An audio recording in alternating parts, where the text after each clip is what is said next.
Pancong kopi pancong, mau irit kopi pancong.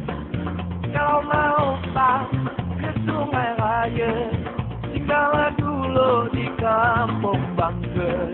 Minum kopi bang sama susunya, tambah pisang goreng dan bingka. Cong cong cong kopi pancong, tak berduit kopi pancong. Cong cong cong kopi pancong, mau irit kopi pancong. Naiklah sampan, bawa ke ladi, sampannya pucuk banyak airnya. Janganlah lapar, janganlah gengsi, kalaulah memang kita tak punya. Cong cong cong kopi pancong, tak berduit kopi pancong. Cong cong cong kopi pancong, mau irit kopinya pancong. Dari sebelah pergi ke kota, janganlah lupa ngajak Bang Dola. Dialah orang ngomongkan kita, kasih dia lah pe, kasih dia lah, kasih dia lah pe, kasih dia lah.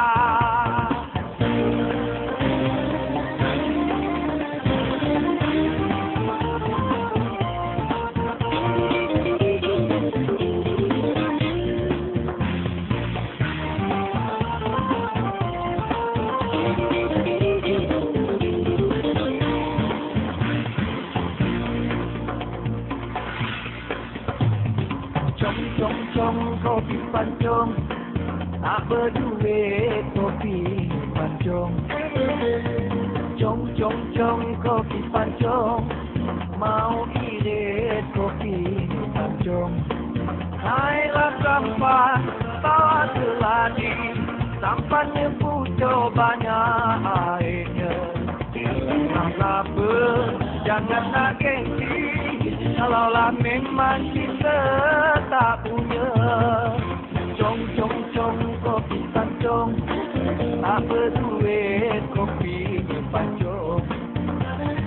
Cong cong cong kopi pancong, mau irit kopinya pancong. Dari sebelah pergi ke kota, janganlah lupa ngajak Bang Dola. Dialah orang ngomongkan kita, kasih dia lah pe, kasih dia lah. Dialah orang ngomongkan kita, kasih dia lah pe, kasih dia lah. Kasih dia lah pe, kasih dia lah. Kasih dia lah pe, kasih dia lah. Kasih dia lah pe.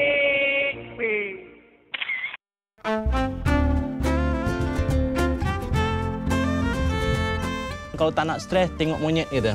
Kan tengok monyet happy je dia kan. Tapi bukan jadi macam tu lah. Ini bukan seruan, ini amaran. Ada orang bila dia tengok sampah, bukan sampah rumah dia, sampah rumah orang. Dia stres. Aduh, apalah sampah ni semua, akhir zaman ni semua dia tengok kan. Kadang betul, dia tengok sampah rumah orang, dia tension. Kadang mungkin kawan dia buat muka mungkin dia buat macam tu kan. Dia buat macam tu kan. Kita pula kadang-kadang ambil hati kenapa? Kau apa buat muka elok sikit padahal dia ada ulcer.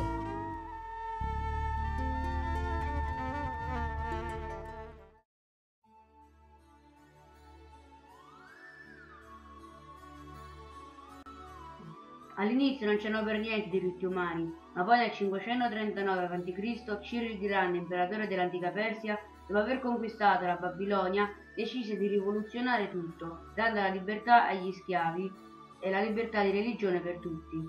Le sue parole furono scritte su una tavoletta di argilla conosciuta con il nome di Cilindro di Ciro, e fu questa la nascita dei diritti umani. Questi si diffusero rapidamente in Grecia, in India e infine a Roma. Notarono che la gente seguiva certe leggi in modo naturale, la chiamarono legge naturale, che però continuava a essere ignorata da chi era al potere. Nel 1215 in Inghilterra i sudditi si ribellarono al re perché nessuno poteva prevalere sui diritti della gente e lo costrinsero a firmare la Magna Carta. Grazie a questo nacque l'America. I francesi seguirono subito con la loro rivoluzione nel 1789 per i loro diritti e si concentrarono sul fatto che questi non erano inventati, ma erano naturali. Purtroppo non tutti erano d'accordo su questi cambiamenti, infatti in Francia un generale chiamato Napoleone nel 1800 decise di rovesciare la nuova democrazia francese e di incoronarsi come imperatore. Aveva idee grandiose che ricordava tutto il mondo, quasi ci riuscì. Ma i paesi dell'Europa nel 1814 si allearono e lo sconfissero. I diritti umani divennero di nuovo un argomento importante. Ci furono patti internazionali che accordavano molti diritti in Europa, ma questo accadeva solo qui, perché nel resto del mondo i diritti umani non erano riconosciuti. Nel 1915 un avvocato dell'India, Mahatma Gandhi, di fronte alla violenza dichiarò che tutte le persone della terra avevano diritti, non solo quelle europee. Alla fine degli europei cominciarono ad accordarsi, ma non sarebbe stato così facile. Infatti scoppiarono 2 guerre mondiali, ci fu lo sterminio della popolazione ebraica, morirono 90 milioni di persone. Ma i diritti umani erano stati così calpestati e il mondo aveva bisogno di cambiare. Così i paesi della Terra si unirono e nel 1945 formarono le Nazioni Unite. Il cui scopo fondamentale è riaffermare la fede nei diritti fondamentali dell'uomo, nella dignità e nel valore della persona umana. Che cos'erano i diritti umani? Dopo gli anni storici sembrava che ognuno avesse un'idea leggermente diversa di quali dovrebbero essere i diritti umani. Ma nel 1948, sotto la supervisione del presidente ONU, Eleanor Roosevelt, finalmente si accordarono su un certo numero di diritti uguali per tutti, nacque così la Dichiarazione universale dei diritti umani. Molte organizzazioni, tra cui Amnesty International e l'UNESCO, si dedicano alla protezione dei diritti umani. E 60 anni dopo la pubblicazione della Dichiarazione universale dei diritti umani, essa rappresenta ancora un sogno di comune realtà, perché esistono le nazioni in ogni parte del mondo.